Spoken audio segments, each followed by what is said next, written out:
1 ঘন্টা যাবৎ আমি মায়ের সাথে হঠাৎ করে বাবা চলে আসে। এমনিতেই বাবাকে দেখে আমি প্রচুর ভয় পাই, তাই আমি কোনো উপায় না পেয়ে জানালার পর্দার আড়ালে লুকিয়ে পড়ি। এরপর আমার চোখের সামনে বাবা যা করল তা শুনলে আমি গ্যারান্টি দিয়ে বলতে পারি তোমাদের পানি চলে আসবে।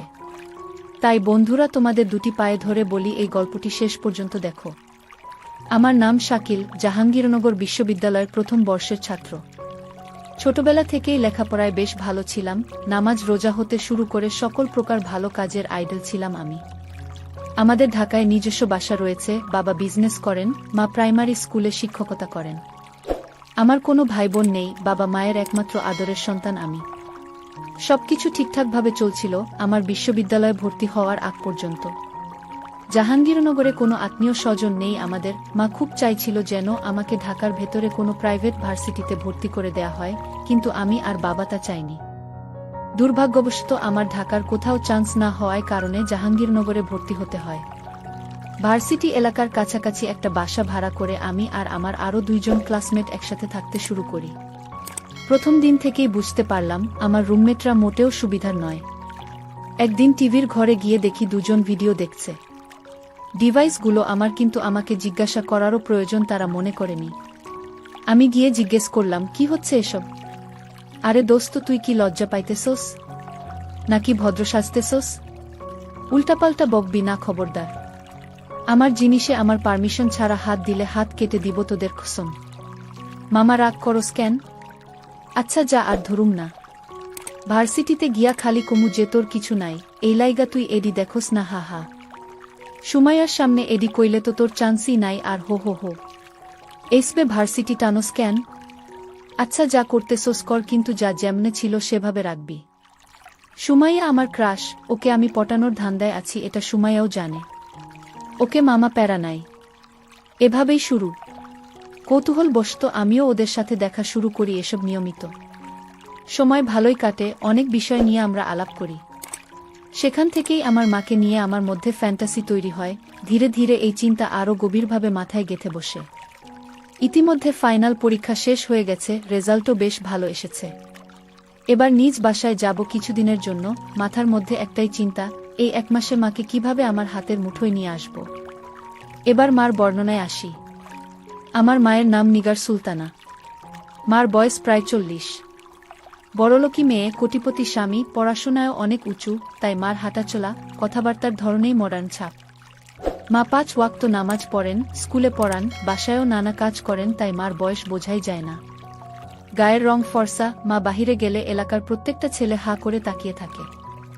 যদিও আমি কখনোই মাকে এভাবে ভাবতাম না, কিন্তু জাহাঙ্গীরনগরের এই 2 বন্ধুর পাল্লায় পড়ে নিজের বিবেককে গোল্লায় ভাসিয়ে দিলাম। আজ ঢাকায় নিজের বাসায় এসেছি। রাত হয়ে গিয়েছে, বাবা মা 2 জনই উপস্থিত ছিল। বাবার সাথে হ্যান্ডশেক করলাম, মার সাথে কোলাকুলি করলাম। তাকে ছাড়ার সময় মধ্যে আলতো করে ঘষা দিয়ে এলাম, এমন ভাবে দিলাম যাতে টের না পায়। মা চমকে গেলেও কিছু প্রকাশ করলেন না। অ্যাক্সিডেন্ট ভেবে উড়িয়ে দিলেন। একসাথে ডিনার করতে বসে আমার জাহাঙ্গীরনগরের লাইফ, ঢাকার হালচাল, বাবার বিজনেস এসব নিয়ে আলাপ করতে থাকলাম। আলাপের মাঝে মাঝে প্রায়ই মার দিকে তাকাচ্ছিলাম, তবে বাবা খেয়াল করেননি। মার চেহারা খুব ফ্যাকাশে হয়ে গেল। খাওয়া দাওয়া শেষে আমরা গেস্ট রুমে কিছুক্ষণ আড্ডা দিতে বসলাম। বাবা হঠাৎই বড় একটা উপকার করে বললেন, উনি আজ সারাদিন কাজ করে টায়ার্ড, এখন ঘুমিয়ে যাবেন। ব্যাস, গেস্ট রুমে এবার আমি আর মা একা। কিছুক্ষণ এটা সেটা নিয়ে গল্প করার পর 2 জন একসাথে সোফা ছেড়ে উঠলাম। মাকে হঠাৎ পিছন থেকে ধরে বললাম, মা আমি তোমাকে ভালোবাসি।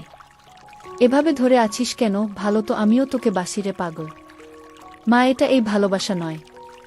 তোমাকে আমি অন্যভাবে ভালোবাসতে চাই, যেমনটা বাবা তোমাকে এককালে বাসত। যেভাবে আমি হয়েছি। এখন যে বাবা পারেন না সেটা তো আমি জানি মা। তুই কি বলছিস এগুলো? মা আমার হাত দুটো নিচে নামিয়ে ঘুরে দাঁড়ালেন। আমি জানি আমি কি বলছি মা। তোমার একটা চাহিদা রয়েছে। এখনই উত্তর দিতে হবে না। তুমি ভেবেচিন্তে উত্তর দিও আমায়। আমি তো আর উড়ে যাচ্ছি না। এই বলে হামি দিয়ে আমার রুমে চলে আসলাম। মা ওখানে কিছুক্ষণ হতভম্ব হয়ে দাঁড়িয়ে রইল। আমি নিজের ঘরে শুয়ে বারবার চিন্তা করছিলাম, এভাবে অ্যাপ্রোচ করাটা কি ঠিক হলো কিনা। কিন্তু আমি জানি মা বাবাকে বলবেন না। কারণ আমি ছোটবেলা থেকে খুবই বাধ্য ছেলে ছিলাম, আমাকে মা সম্পূর্ণ ভিন্নরূপে চেনেন। তাই এই রূপটা দর্শন করার পর খানিকটা হিমশিম খাওয়াই স্বাভাবিক। পয়সা মাটিতে ফেলে দিয়েছি, এখন দেখি কতদূর পর্যন্ত গড়ায়। পরদিন আমি ঘুম থেকে উঠলাম খুবই সকালে, কিন্তু বাসায় এখনো সেটা কেউ টের পায়নি। মা বাবাকে নাস্তা করিয়ে বিদায় দিয়ে দিলেন। এরপর মার ঘরে উকি দিলাম। দেখলাম মা একটা হিজাব পরে রয়েছেন। মা কখনোই ঘরের মধ্যে হিজাব পরেন না। নিশ্চয়ই আমার জন্য এমন কাজ। মা বিড়বিড় করে নিজের সাথে কথা বলছিলেন। আমি নিজের কানকে বিশ্বাস করতে পারছি না, আমার নিজের গর্বের ছেলে আমাকে এভাবে প্রস্তাব দিতে পারে। আমি কি ওর বাবাকে জানাবো? না না, থাক। ওর বাবার এমনি হার্টে প্রবলেম, এসব বললে কোনো সময় কি করে বসে। হে আল্লাহ, আমাকে শক্তি দাও, এসব অপকর্ম হতে আমাকে রক্ষা করো। আমি নিজের রুমে চলে এলাম। পরবর্তী চাল খুব সাবধানে ফেলতে হবে। মাকে দেখলাম বাহিরে চলে গেলেন, সম্ভবত স্কুলে পড়াতে। অন্য সময় মার 12টায় চলে আসার কথা, কিন্তু আজ 2টো বেজে গেল, তাও আসছেন না। অবশেষে উনি এলেন। আমি হাসি মুখে দরজা খুলে দিলাম, ওইসব প্রসঙ্গে আসতেই দিলাম না। বললাম, মা তুমি কি শপিং এ গিয়েছ? হ্যাঁ বাবা, দেখ তোর জন্য কিছু টি শার্ট এনেছি। থ্যাংক ইউ মা। দাও ব্যাগগুলো আমার হাতে, তুমি রেস্ট করো। মা একটু প্রশান্তির হাসি দিয়ে চলে গেলেন। আমি মাকে ঠান্ডা পানি খাওয়ালাম। খুব গরম পড়েছে। মা তখন বোরকা খুলছিলেন। আমাকে দেখে থেমে গেলেন। মা তুমি এই গরমে কিভাবে এত কিছু গায়ে দিয়ে আছো? তোমার তো সিদ্ধ হয়ে যাওয়ার কথা। মা কিছু বললেন না, সংকোচ বোধ করতে লাগলেন। আমি মার কাছে এসে বললাম, মা আমি তোমাকে আর জ্বালাবো না, প্রমিস, যদি এখন তুমি আমাকে একটু ধরতে দাও। বাবা এমন করিস না প্লিজ। মা এখানে কোনো জোরাজুরি নেই, আমি সামান্য একটু ধরতে চাই মা। আমি তো বাইরের কেউ না। মা কিছুক্ষণ চুপ করে রইলেন। এরপর বললেন, ধর, কিন্তু এই ধরা পর্যন্তই, আর কিছু না, খবরদার। আমার লক্ষ্মী মা। মা অনেক ধন্যবাদ। দেখেছ, তুমি অকারণেই ভয় পাচ্ছিলে। আমি কি তোমাকে কোনো কষ্ট দিয়েছি বলো? মা চুপ করে রইলেন। নীরব সম্মতি। পরীক্ষার পর বিরাট ছুটি চলছে, তাই মার কাছাকাছি থাকার জন্য মায়ের স্কুলে খণ্ডকালীন শিক্ষকের চাকরি নিয়েছি। স্কুল আমাদের বাসা থেকে প্রায় 3 কিলোমিটার দূরে। আমার বাইক আছে, তা দিয়ে স্কুলে যাতায়াত করি। মাঝে মাঝে মাকে নিয়েও স্কুলে যাই। নার্সারি থেকে 5ম শ্রেণীর শিক্ষার্থী রয়েছে স্কুলে। আমি গণিত শিক্ষক হিসেবে যোগ দেই। 1 মাস ক্লাস নিতেই পুরো স্কুলে আমার সুনাম ছড়িয়ে পড়ে। বাচ্চাদের অভিভাবকরা তাদের সন্তানদের প্রাইভেট পড়ানোর জন্য অনুরোধ করতে থাকে। আমি প্রথমে প্রাইভেট পড়াবো না বলি, কিন্তু অভিভাবকদের অত্যাধিক অনুরোধের জন্য শেষে রাজি হই। যেহেতু এখন হাতে অন্য কাজ নেই, তাই একটা ব্যাচ পড়ানো শুরু করি। 3 থেকে 4 জন বাচ্চাকে পড়াই স্কুল ছুটির পর। এদের মধ্যে একটা ছেলে নাম ফাহিম, খুবই দুষ্টু। সে অন্য বাচ্চাদের সাথে মারামারি করার কারণে ওর আম্মু একদিন আমার সাথে দেখা করে ওকে বাসায় গিয়ে একা পড়াতে বলে, কিন্তু আমি বলি যে আমার সময় নেই।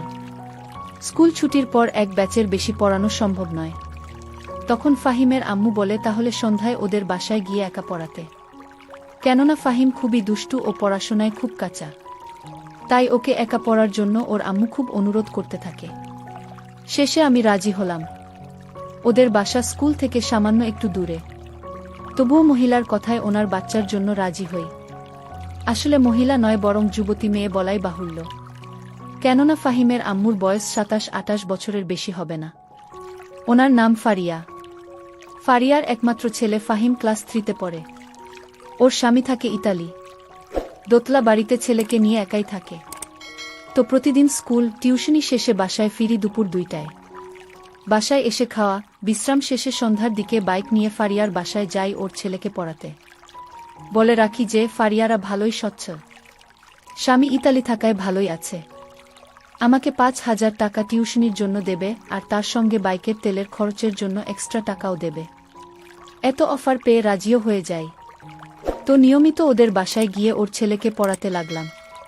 পড়ার মাঝে প্রতিদিনই বিভিন্ন খাবার, ফল ইত্যাদি দেয় খাওয়ার জন্য। মাঝে মাঝে রাতের খাবারও খেয়ে আসি ওদের বাসা থেকে। আমি লক্ষ্য করি আমার প্রতি ফারিয়ার একটা দুর্বলতা রয়েছে, কিন্তু সেটা ওকে বুঝতে দিলাম না। সে প্রায়ই আমাকে বিভিন্ন ইশারা ইঙ্গিতে আমার দৃষ্টি আকর্ষণের চেষ্টা করে। আমি দেখতে সুদর্শন, ফর্সা ও লম্বা, বয়স 20 বছর। যেহেতু ফারিয়ার স্বামী বিদেশ তাই সে একা এবং আমি স্মার্ট একটা ছেলে, তাই আমার প্রতি ওর আকর্ষিত হওয়াটা স্বাভাবিক। আমার বয়স 20 হলেও আমাকে দেখতে প্রায় 24-25 বছরের যুবক মনে হয়, কেননা মুখে খোঁচা খোঁচা দাড়ি ও আমার শাকিল ব্যক্তিতে বড়দের মতো আচরণ ফুটে ওঠে। তাই ফারিয়াও আমার প্রতি আকর্ষণ ফিল করে। ফারিয়া দেখতে খুবই ভালো, দেখতে তামিল নায়িকা আনুষ্কা শেঠির মতো হুবহু। লম্বায়ও 5 ফুট 6 ইঞ্চির মতো হবে। আমি লক্ষ্য করি সে প্রতিদিন টাইট টপ পরে। আমি ইতস্তত ফিল করলেও সে আমার সামনেই ঘুরঘুর করে। কিছুক্ষণ পর পর এটা ওটা খাবার, ছেলের খাতা, কলম নিয়ে আসে আর আমার দিকে লক্ষ্য রাখে যেন আমি ওর দিকে তাকাই। আমি সব বুঝতে পারলেও ফারিয়াকে কিছু বুঝতে দিলাম না। এভাবেই প্রায় 1 মাস চলে গেল। আমি স্কুলের চাকরি ছেড়ে দিলাম, কিন্তু ফারিয়ার ছেলেকে পড়াতে থাকলাম। এই 1 মাসে ফারিয়ার সাথেও আমার ভালো সখ্যতা গড়ে উঠেছে। বলা চলে অনেক ফ্রি হয়ে গেছি আমরা। ফারিয়াকে আমি ভাবি বলে সম্বোধন করি। প্রতিদিনই ওর ছেলেকে হোমওয়ার্ক করতে দিয়ে ওর সাথেই কথাবার্তা বলি। 1 ঘন্টার প্রাইভেটে 2-2.5 ঘন্টা থাকি ওদের বাসায়। বিভিন্ন বিষয় নিয়ে ফারিয়ার সাথে কথাবার্তা বলি। একদিন আমার গার্লফ্রেন্ড সম্পর্কে জিজ্ঞেস করে সে। আমি বলি আমার কোনো গার্লফ্রেন্ড নেই। ফারিয়া তা শুনে অবাক হয়ে যায় আর বলে, এমন হ্যান্ডসাম ছেলের গার্লফ্রেন্ড নেই? তার কথা শুনে আমি হাসলাম। ফারিয়া বলে, আমার বয়স যখন 15 তখন আমার বিয়ে হয়। কোনোদিন প্রেম করার সুযোগ পাইনি, হা হা। আমি বললাম, সমস্যা কি, আপনার স্বামীর সাথে প্রেম করবেন? আমার স্বামী 2-2.5 বছর পর পর দেশে আসে। প্রেম করার তো সুযোগ নাই। স্বামী প্রবাস থাকলে এটা একটা সমস্যা। হ্যাঁ, যাক, বাদ দাও দুঃখের কথা। তোমার কথা বলো। ভার্সিটিতে ভর্তি হয়েছ? জাহাঙ্গীরনগর বিশ্ববিদ্যালয়ে ভর্তি হলাম। ওয়াও, জাহাঙ্গীরনগর। সেখানের পরিবেশ খুব সুন্দর। হ্যাঁ, কিছুদিন পর ক্লাস শুরু হবে। ও আচ্ছা শাকিল, সামনের শুক্রবারে কি তুমি ফ্রি আছো? হ্যাঁ, কেন? ফাহিম বলল, কুরবানির ঈদের পর ঘুরতে যাবে কোথাও। গতকাল তো ঈদ গেল, এখন স্কুলও ছুটি, তাই সে বায়না ধরেছে নন্দন পার্ক যাবে। আমি তো চিনি না, তাই তোমাকে সঙ্গে নিয়ে যেতে চাই যদি তুমি ফ্রি থাকো আর কি। নন্দন পার্ক তো আমাদের ভার্সিটি থেকে সামান্য দূরে। তাছাড়া আমি ফ্রি আছি। পরশু শুক্রবার কখন যাবেন বলেন? এই সকাল 10টার দিকে। দেখি আমি একটা হাইলাক্স গাড়ি ভাড়া করব। তুমি সকালে চলে এসো, আমি ও ফাহিম রেডি থাকব। ওকে। শুক্রবার সকালে ফারিয়াদের বাসায় যাই। গিয়ে দেখি ফাহিম বাড়ির সামনে গাড়িতে উঠে তার আম্মুকে ডাকছে আসার জন্য। আমি ফাহিমকে বলি, পিচ্চি, তোমার আম্মু কই? সে বলে, রেডি হইতাছে। আমি বলি, তুমি গাড়িতে গান শোনো, আমি তোমার আম্মুকে নিয়ে আসি। আমি বাসায় ঢুকে দোতলায় ফারিয়ার রুমে ঢুকে পড়ে একটা অপ্রস্তুত মুহূর্তের মধ্যে পড়ে যাই। রুমে ঢুকেই দেখি ফারিয়া শর্ট জিন্স পরে আয়নার সামনে দাঁড়িয়ে আছে। এমন সময় আমি ঢুকে পড়ি আর সে আয়নায় আমায় দেখে ফেলে। শাকিল, সরি ভাবি, আমি দরজায় নক করতে ভুলে গেছিলাম, কিছু মনে করবেন না। আমি বাইরে দাঁড়ালাম।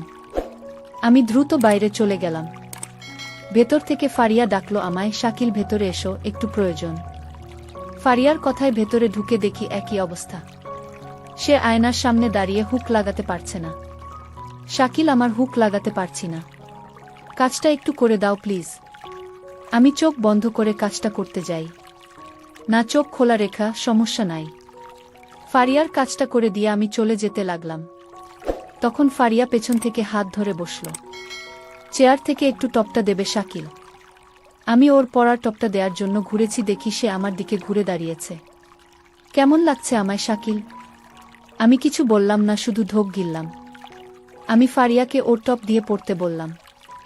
ফারিয়া এবার আমার হাতে টান দিয়ে আমাকে ওর উপর ফেলে দিল। দুজন বিছানায় পড়ে গেলাম। আমি উঠে যেতে লাগলাম, কিন্তু ফারিয়া আবার আমায় ওর উপর ফেলে দিয়ে বলল, আমায় তোমার কেমন লাগে শাকিল? ফারিয়া, এসব ঠিক না। শাকিল, আই লাভ ইউ বলেই ফারিয়া শুরু করে দিল। আমি একসময় ফারিয়াকে ছাড়িয়ে উঠে দাঁড়িয়ে বলি, ফারিয়া প্লিজ থামো, এসব ঠিক না। কেন শাকিল, আমি কি দেখতে খারাপ? আমি কি তোমার ভালোবাসা পেতে পারি না? প্লিজ ফারিয়া, তুমি বিবাহিত বলে আমি বাইরে চলে গেলাম। বাইরে গিয়ে আমি গাড়িতে উঠলাম। কিছুক্ষণ পরে ফারিয়া গাড়িতে উঠল। আমি সামনের সিটে ও ফারিয়া এবং ফাহিম পিছনের সিটে বসল। আমি ড্রাইভারকে বললাম গাড়ি ছাড়তে। গাড়ি চলতে লাগলো। ফারিয়ার কোনো সারা শব্দ পেলাম না, দম মেরে বসে আছে। ফাহিম ট্যাবে গেম খেলছে। আমি সানগ্লাস চোখে দিয়ে গাড়ির লুকিং গ্লাস দিয়ে ফারিয়ার দিকে তাকালাম, দেখলাম মন ভার করে বাইরের দিকে তাকিয়ে আছে। আমরা সকাল 10:30টায় নন্দন পার্কে পৌঁছালাম। গাড়ি থেকে নেমে গাড়ি পার্ক করতে বললাম ড্রাইভারকে।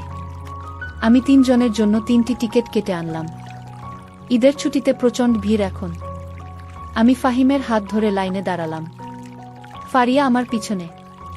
এতক্ষণ আমাদের মধ্যে কোনো কথাবার্তা হয়নি। অবশেষে নন্দন পার্কের ভেতরে ঢুকলাম আমরা। ভেতরে ঢুকে বিভিন্ন রাইড নিতে লাগলাম। ভিড়ের মধ্যে লাইনে দাঁড়িয়ে রাইড নেওয়া খুবই কষ্টসাধ্য।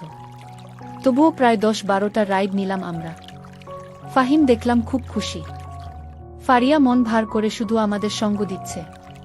দুপুরে একটা ক্যান্টিন থেকে সামান্য খাওয়া দাওয়া করলাম আমরা। ঘুরতে ঘুরতে বিকেল হয়ে এলো।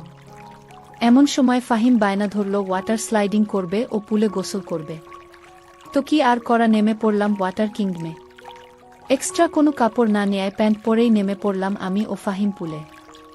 ফাহিম ওর আম্মুকে পুলে নামানোর জন্য পা ধরে টান মারায় ফারিয়া আমার উপর এসে পড়ে।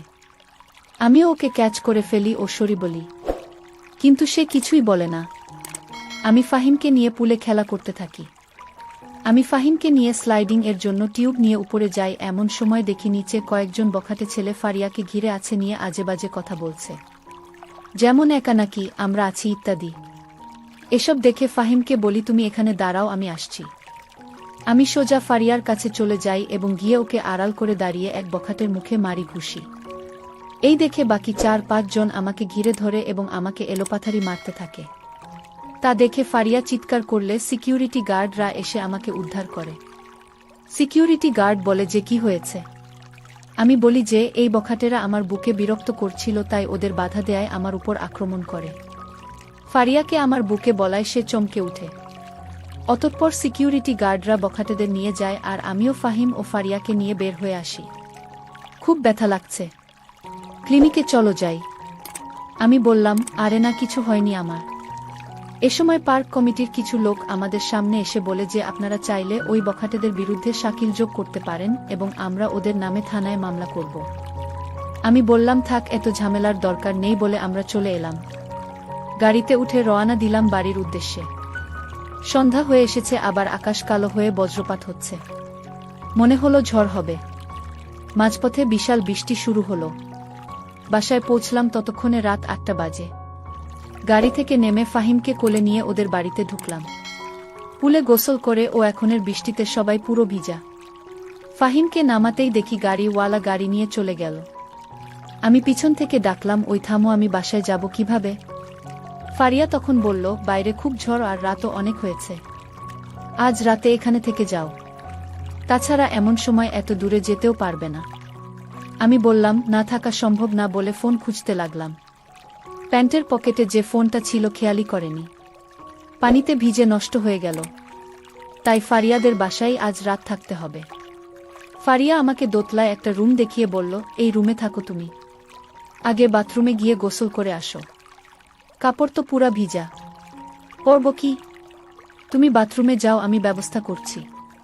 আমি বাথরুমে কাপড় খুলে গোসল সেরে বাইরে এসে দেখি একটা তোয়ালে আর ফারিয়ার টি শার্ট রাখা বিছানায়। কি আর করা, টি শার্ট পরে তোয়ালে লুঙ্গির মতো পরলাম। খিদে পেয়েছে খুব, মারামারি করায় মাথায় সামান্য ব্যথা করছে। দেখলাম ফারিয়া হাতে করে খাবার নিয়ে এসেছে। বলল বাসায় রান্না করা কিছু ছিল না, তাই এই ডিম্পোজি করলাম, কিছু মনে করো না। আমি বললাম কোনো সমস্যা না। আপনি খেয়েছেন? ফারিয়া খেয়েছি বলে বাইরে গেল। আমি খাওয়া শেষ করলাম। এমন সময় ফারিয়া ফার্স্ট এইড বক্স নিয়ে এলো, আমাকে বলল শাকিল দেখি সামান্য মলম লাগিয়ে দেই, বলে সে আমার ঘাড়ে ও হাতে মলম লাগিয়ে দিল। আমাকে বিছানায় শুয়ে পড়তে বলল। আমি বিছানায় শুয়ে পড়লাম। ফাহিমও ঘুমিয়ে পড়েছে। ফারিয়া বলল কিছু মনে না করলে তোমার মাথাত ম্যাসাজ করে দেই। আমি ঘাড় নাড়লাম। ফারিয়া আমার ঘাড় ম্যাসাজ করতে লাগলো। শাকিল সকালের ঘটনার জন্য আই এম সরি। আমি চুপ রইলাম। মনে কিছু নিও না শাকিল, আমি একাকী থাকতে থাকতে অসহ্যকর যন্ত্রণায় ভুগতেছিলাম, তাই তোমাকে দেখে নিজেকে কন্ট্রোল করতে পারিনি। সরি, আমিও তোমাকে সবার সামনে আমার বউ বলে ফেলেছি। আমিও দুঃখিত। তুমি তো আমাকে বাঁচানোর জন্যই সব করেছ। ফারিয়ার কথা শেষ হওয়ার আগেই বিদ্যুৎ চলে গেল। পুরো ঘর অন্ধকার হয়ে গেল। আমি বিছানায় শুয়ে, ফারিয়া আমার মাথার পাশে বসা। বাইরে প্রচণ্ড বৃষ্টি হচ্ছে। এমন সময় প্রকাণ্ড এক বজ্রপাত হলো। ফারিয়া সঙ্গে সঙ্গে আমাকে জাপটে ধরল। বজ্রপাত থামলে ফারিয়া আমাকে ছেড়ে দিল। বলল, আমি মোমবাতি নিয়ে আসি। ফারিয়া মোমবাতি আনতে গেল আর আমি ফারিয়ার কথা চিন্তা করতে লাগলাম। যুবতী একটা মেয়ে, 24-25 বছর বয়স। বিয়ের পর থেকেই স্বামী বিদেশ, 2 বছর পর পর দেখা হয়। স্বাভাবিকভাবেই ভয়াবহ জীবন পার করছে। তারও কামনা বাসনা আছে। আমি কি তাকে একটু সুখ দিতে পারি না? সে বিবাহিতা, তবুও তার ভালোবাসার অধিকার আছে। আমার প্রতি তার একটা দুর্বলতা আছে। সে তো আমায় বলেছে যে সে আমায় ভালোবাসে। আমি কি তাকে একটু ভালোবাসা দিতে পারবো না? ভাবতে ভাবতে ফারিয়া মোমবাতি নিয়ে টেবিলে রাখল। আমি বিছানা ছেড়ে দাঁড়ালাম। ফারিয়া, তোমাকে একটা কথা বলতে চাই। কি বলো? I love you too. আমার একথা শুনে ফারিয়া অবাক হয়ে গেল। সত্যি? আমি ফারিয়ার সামনে এগিয়ে এলাম। আমার 2 হাত দিয়ে ওর মুখে ধরে বললাম, হ্যাঁ, সত্যি আমি তোমাকে ভালোবেসে ফেলেছি। ফারিয়া আমাকে বিছানায় ফেলে দিল। এদিকে তোমরা নিশ্চয়ই বুঝতে পারছো আমাদের মাঝে কি হয়েছিল। বাইরে তখন বৃষ্টির প্রকোপ আরও বেড়েছে। রাত 11-12টা হবে প্রায়। বিদ্যুৎ নেই বাসায়। মোমবাতিও নিভু নিভু করছে। এভাবে নির্ঘুম সারা রাত কাটল। ভোরে আমি ফারিয়াকে বললাম, এখন চলে যাই। না হয় কেউ যদি জানতে পারে, সমস্যা দুজনেরই। তুমি ঘুমাও, আমি এখন কিছুদিন ভার্সিটি নিয়ে ব্যস্ত থাকব। তাছাড়া মোবাইলটাও রিপেয়ার করতে হবে। তাই হয়তো 2-3 দিন যোগাযোগ হবে না। ফারিয়ার সাথে যোগাযোগ নেই প্রায় 4 দিন হলো। ভার্সিটি নিয়ে খুবই ব্যস্ত হয়ে পড়লাম। অন্যদিকে মোবাইলটাও সার্ভিসিং করতে দিয়েছি। ফারিয়া হয়তো আমাকে খুব মিস করছে, কিন্তু আমি মাকে রাজি করানোর চেষ্টায় আছি। এভাবে প্রায় 8-9 দিন চলে গেল। আগামীকাল শুক্রবার ছুটি। মোবাইলটা আজকে ঠিক হয়েছে। রাতে মোবাইল খুলে ফারিয়াকে ফোন করলাম। ফারিয়া আমার উপর ক্ষেপে আছে। 9-10 দিন ধরে কোনো খবর নেই না তাই। অন্যদিকে ফাহিমেরও প্রাইভেট পড়ানোয় ব্যাঘাত হচ্ছে। আমি বললাম, এখন আমি ফ্রি আছি। কাল থেকে ফাহিমকে নিয়মিত পড়াতে পারবো আর ফারিয়াকেও দেখব। আজকে সন্ধ্যায় ফারিয়াদের বাসায় গেলাম। ফাহিমকে প্রশ্ন দিয়ে চলে গেলাম ফারিয়ার কাছে। সে ড্রেসিং টেবিলের সামনে বসে চুল আঁচড়াচ্ছিল। এতদিন পরে আমার কথা মনে হলো তোমার। সর্জিস, ফারিয়া, প্লিজ রাগ করো না। আমাকে তো একটাবার ফোনও দিতে পারতে। আহা, ফোন সার্ভিসিংয়ে দিয়েছিলাম, ওরা 1 সপ্তাহ লাগিয়ে দিয়েছে। তাই তো তোমার সাথে কথা বলতে পারিনি। তাছাড়া ভার্সিটি নিয়ে একটু বেশিই ব্যস্ত হয়ে পড়েছিলাম। আমি কথা বলার সময় ফারিয়া আমার হাতে একটা ব্যাগ দিয়ে খুলতে বলল।